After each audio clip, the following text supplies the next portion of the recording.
name's Ruby. My friends call me Red. Welcome to MsMojo, and today we're looking at TV characters who played prominent roles until they were suddenly banished to off-screen land. Yeah, you go over there, you may never come back. That's crazy. Hey, Mr. Turner, wait up. This doesn't mean that they weren't ever mentioned later or appeared in a few episodes down the line, but just that the writers and or characters of the series seemingly didn't remember their existence most of the time. Also, spoilers. Number 20, Skipper Johnston, Sex and the City. Steve Brady was Miranda's most serious love interest throughout Sex and the City, until, and just like that, ruined everything. Before Steve entered the picture, Miranda had another boyfriend, Skipper Johnston. Don't you want to go out with a girl your own age? It's got nothing to do with age. I think you're luminous. You think I'm luminous? Totally. The two have an on and off relationship throughout the first season. However, Miranda eventually makes it clear that she isn't looking for anything serious, much to Skipper's disappointment. I'm not ready for a full-blown relationship thing. What?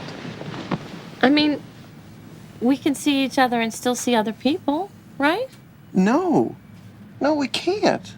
At least I can't. He resurfaces in a single episode of season 2, finally tired of being emotionally whipped around. Considering how they left things, we suppose it isn't surprising that Miranda and the audience never see Skipper again. Since Skipper was friends with Carrie before meeting Miranda, though, you'd think the show's narrator would have insight into his whereabouts. The resolution to his arc was skipped over. You know, you got a lot of nerve talking to me like nothing happens ever since you tossed me out like bad milk.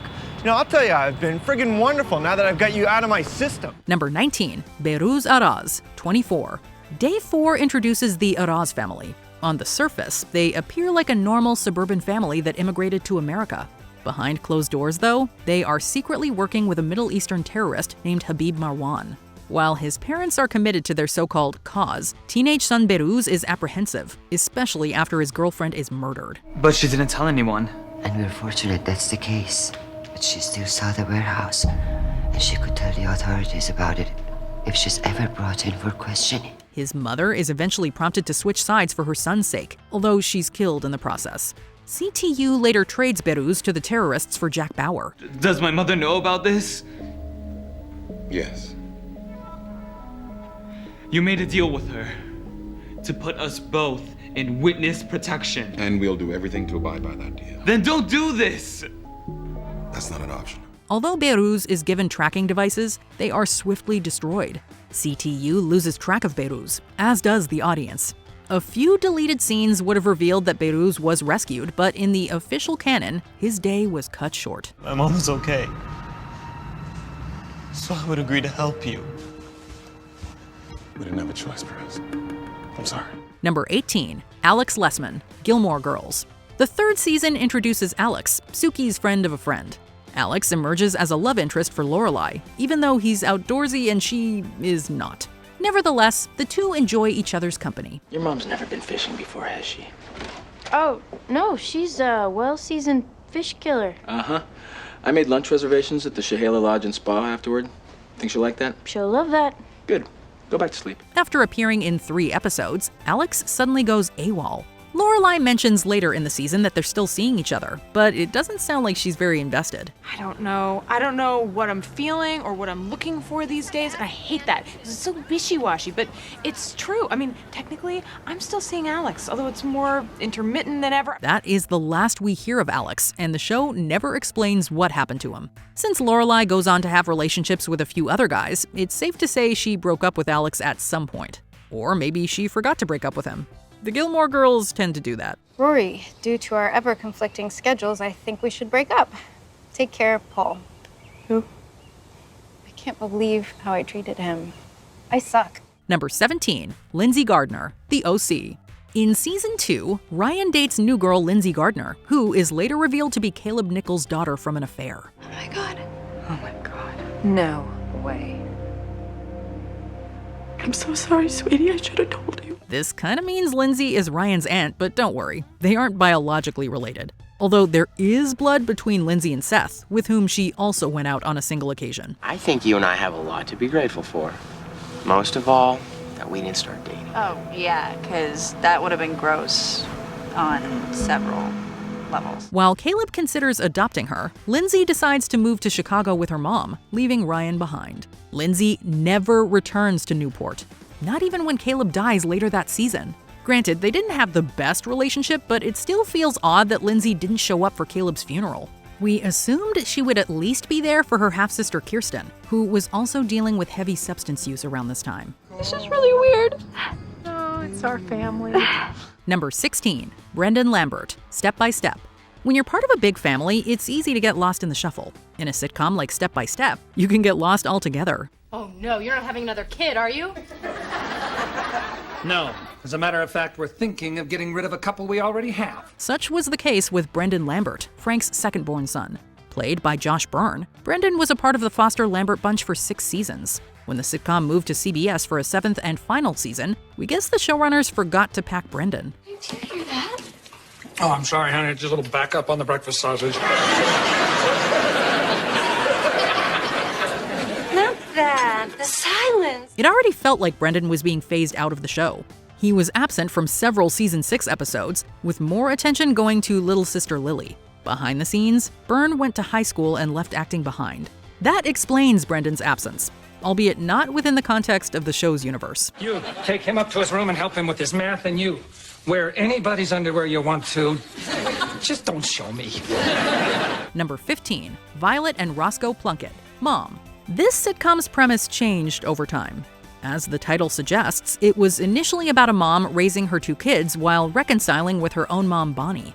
After 2 seasons, teenage daughter Violet only made a handful of appearances in seasons 3 and 4. I'm gonna go stay with my friend Sarah.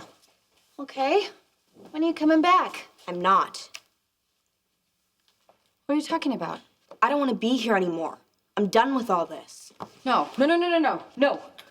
No one is done until I say we're done. Violet made her final appearance in season 6, as matriarch Christy attempts to reconcile with her. The two never quite receive closure, however. What do you say we build from here? I really want to be in your life. Actually, it's been really good not having you in my life.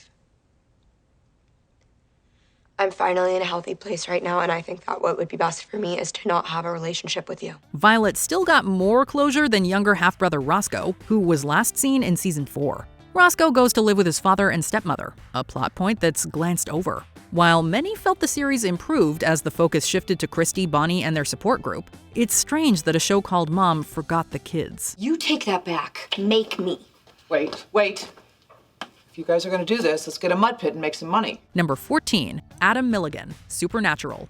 During season 4, the Winchester brothers meet Adam, a teenager looking for his father. As it turns out, his father is John Winchester, making him Sam and Dean's half-brother. He didn't want Adam to have our lives, okay? And we're gonna respect his wishes. Do I get a say in this? No! Babysit the kid. Where are you going? Going out!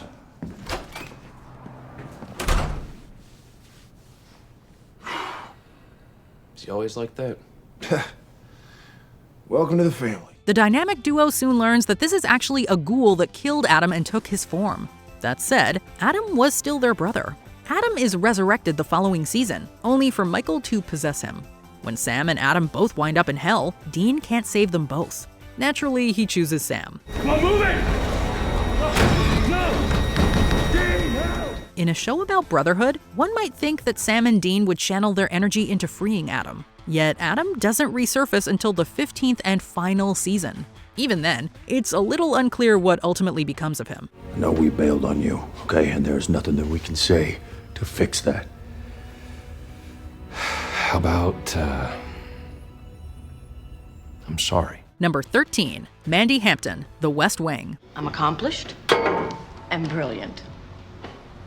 And yet, look how young and cute I am. Throughout the first season of The West Wing, actress Moira Kelly was the second name featured in the opening credits. She played Mandy Hampton, a media consultant who used to date Josh. Aside from everything else, this is a PR disaster waiting to happen, and it's gonna happen today. This is why you hired me. Yeah, I was wondering why that was. Although creator Aaron Sorkin didn't have any issues with Kelly's performance, he felt the character didn't fit. Kelly seemed to agree, and it was decided that Mandy would be gone by the beginning of the second season. That said, season 1 ends with a shooting, revealing in the following episode that President Bartlett and Josh got hit. Amid this crisis, the White House media director just disappeared without explanation. Sorkin considered bringing Mandy back for an episode that would have cleared up her departure, but this never materialized. Are you crazy? Are you crazy? Mandy, Have you lost your mind? why don't we go to my office? We can Why did you make that deal? Lady, I don't think you can leave your Shut car right up! there. Number 12. Shawns' other siblings. Boy Meets World. Boy Meets World forgot about several characters over the years. Minkus and Mr. Turner are two notable examples, although the show would poke fun at their absence in a meta moment, while Girl Meets World brought both back. We appreciate it when students are fond of a teacher. I mean, it factors into a decision, but it cannot be the first priority. Shawn's siblings didn't get the same consideration. In the first season, it's mentioned that Shawn has a sister named Stacy, who is never brought up again, let alone seen. In season 3, Corey learns that Shawn has a half-brother named Eddie. Here's a nice camera. It's mine. What you doing with it here? We're just filming some video, you know, old friends and family. And you didn't ask me to be in it?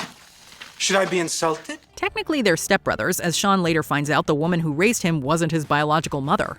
Even so, it's curious that Eddie doesn't come up when Shawn reunites with half-brother Jack, who becomes a mainstay of the show. Man, I am so proud to have two boys in college. You know what? I'm gonna go get me one of them official Pembroke University sweatshirts. Number 11. Various characters. Glee. Honestly, we could make a whole list of characters that Glee lost track of. Season 3 in particular introduced several newcomers who either disappeared completely over time or became glorified extras. School hates us even more now, which is why we have to work even harder this year to recruit new members. We're 3 men down. There was Rory Flanagan, whose entire personality revolved around him being Irish. We also got Joe Hart, who was religious, and that's pretty much it. Then there was Sugar Mata, who claimed to be on the spectrum, although that might have just been an excuse for her to get away with acting insensitive. Either way, not good representation. Here's the deal. I'm awesome, and I want to be a big, big star. And when I saw you guys singing and dancing in the cafeteria, I thought, I'm so much better than you. Sorry, Asperger's. The show kept forcing in characters like Marley Rose and Ryder Lynn, who were both irrelevant by the final season. Clearly, the writers only cared about a handful of characters, so why keep adding more? The only question is, which one of you is the new Rachel? Well, I am. Number 10. Mark Brendanowitz, Parks and Recreation. I want to thank you for meeting me today. I just work right there. Well, thank you for clearing your schedule. Oh, I didn't clear anything. After season 1, the political satire sitcom changed direction, and also seemingly left one of the department's integral employees behind. I'm gonna get out of here. Yeah. I'm sorry. It's okay. Oh my God. Oh! As despite his being a main character and love interest for both Leslie and Anne. Season 2 sees jaded city planner Mark Brendanowitz swiftly exit the Parks and Rec department. His epiphany is spurred by his fall in the pit, after which he realizes he needs to change his ways. And I mean that I literally fell to the bottom of a pit and hit a rock. I remember laying there thinking, there's probably a good reason why I'm down here. And single. The biggest decision he makes is to leave his government job in order to join the private sector, earning him the name Mark Brendana Quits in the season finale. Wait a minute. What are you doing? What's happening? You know, they offered me a buyout and I took it. And so now I work for Norton Construction. Chris and Ben, who appeared in the previous episode, are then set to replace him as permanent cast members, while Mark silently disappears and is never heard from again. Number 9. Jacqueline Jackie Ames, the Fresh Prince of Bel-Air. Tyra Banks made her acting debut in season 4 of The Fresh Prince as Will's childhood friend Jackie. Oh my God, Will! From the moment they first reunite, their deep-rooted friendship is evident. And as the pair become reacquainted, the romantic energy between them intensifies too. Seems to me we were more than friends that night after Alonzo Simmons' party. I was young and immature then. I guess you still are. Low. However, Will's drunken antics at a party bring an abrupt end to their will they or won't they relationship. Hey! Hey, Jackie! I didn't see you standing in front of the dip. Infuriated by Will and her new boyfriend's childish behavior, Jackie asks Carlton to drive her home and leaves the party. Look, I've had about all I can take of this damn thing. Carlton, would you take me home, please? Later that night, when Will sobers up, he admits that his stupid behavior cost him a friend, and we never see Jackie again. Well, I got a lot accomplished today, huh? I lost Jackie, I lost my self-respect, lost my dinner. I ain't got nothing left. Number 8, Tori Scott, Saved by the Bell. Let me explain something. I'm Zach Morris. Should I be impressed? When the gang finally made it to graduation, they thought they were saying goodbye to their Bayside days for good. But when the show got picked up for some extra episodes, actresses Tiffany Thiessen and Elizabeth Berkley had already moved on. Fine, I'll write the ad campaign. Good, then I'll do the product research. There's a cute librarian who owes me a favor. Does she know how to read? To fill the gap, the show introduced tough girl Tori Scott. Although she and Zach initially butt heads, she soon befriends the group and, of course, dates Zach and Slater. Yeah, I mean, it would be a lot of fun, and it's something the school would really appreciate. After 10 episodes, though, she disappears and her absence is never acknowledged. Neither are we told why Jesse and Kelly are all of a sudden back, though the real-life reason is because the episode was filmed beforehand. Zach does mention Tori in the revival, but Kelly's response leaves him wondering whether she ever really existed at all. Besides, new kids keep things fresh. Remember Tori? Who? Number 7, Mut Shit, Schitt's Creek. As played by Tim Rozon, Schitt's Creek's rugged, recluse Mutt was a series regular during the show's first 2 seasons. Why do they give you table scraps? Are you like a poor person or? No. But thanks for asking. No, I use it to compost. That way nothing gets thrown out. As Roland and Jocelyn's once estranged son and Alexis's community service buddy, love interest, and later boyfriend, it seemed very unlikely that he would suddenly disappear. You're talking about how nice it is not to talk, but you're still talking about it. I mean, yeah, I'm not a mute. Well, that is an understatement. However, following their breakup, we start seeing less of Mutt around the creek. And after a brief cameo at the start of season 3, he doesn't reappear again until the season 4 episode, The Rollout. I think it's funny. You bringing people together, and here we are, still single. Makes you wonder if it's us. After Alexis rejects his advances, he vanishes again for good. Fans hoped that he might reappear during the show's final season, but it simply was not meant to be. Number 6, Tina Pinciotti, That 70s Show. Considering this character had such a short lifespan on the sitcom, you'd be forgiven for forgetting she ever existed. Donna, some of your creepy friends are using Dad's stereo. In season 1, Donna throws a party while she's stuck babysitting her little sister when her parents go away. Hello, pretty lady. Hi. She's not a pretty lady. She's my sister, and she's 14. Tina crashes the party to complain about rowdy partygoers in the house before getting her flirt on with Fez. In my country... It's illegal here. Oh, I see. And that's it. She is never seen or heard of again. And Donna becomes an only child. Well, actually, she's mentioned once more at the end of the season 2 episode Vanstock. And whatever happened to Midge's daughter, Tina? Making a meta, tongue-in-cheek joke, the soap opera-style voiceover comments on her sudden disappearance. Number 5, Ruby Lucas, Once Upon a Time. It's gonna be dark soon. Granny will be out of her mind with worry if we're not home. She'll go out there. After her growing popularity in season 1, not to mention an entire episode devoted to her story in season 2, Red was set as a series regular. However, that would end up only being temporary. I don't have to be afraid anymore. Even though the writers had big plans for her story, the introduction of several new characters meant that their plans got put on the back burner and seemingly forgotten about completely. Eventually, Ruby decides that Storybrooke no longer feels like home and leaves. Ever since we got back to Storybrooke, I feel like I haven't fit in. We catch up with her again in season 5 when the writers decided to bring her story arc to a close. But after giving her a happily ever after, any memory of Ruby vanishes as if by magic from the rest of the series run. You came back for me. You always will.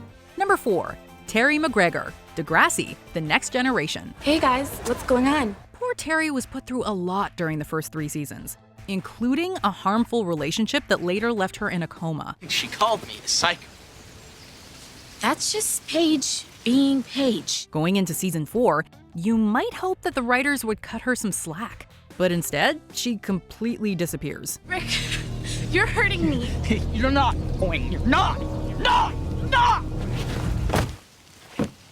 Considering that the last time we see her, she's recovering in the hospital, you can bet that fans were alarmed. A deleted scene from season 4 explains that she was transferred to a private school to keep her away from Rick. Sir, have you even asked Terry McGregor what she thinks about all this? Terry transferred to private school. That's because she scared Mr. Radich. Rick used to abuse her. Well, we're glad she's okay, and we hope she has better luck at her new school. Number 3, Ben Geller, Friends. I know. Everybody, there's someone I'd like you to meet. Yeah, this is Ben. From the moment Ross learns he's going to be a father, he seems pretty determined to play an active role in his son's life. And sure, he certainly has his moments, but we can all agree that he was never going to win Father of the Year. Wow, thanks! You're welcome, Ben. Merry Christmas. Ooh, and Happy Hanukkah! Over the course of the series, Ben's sightings become more sporadic, and we last see him about midway through season 8. By the end of that season, Rachel gives birth to Emma. Not only does she seem to replace her big brother in their father's life, but she also never ends up sharing any screen time with her half-bro.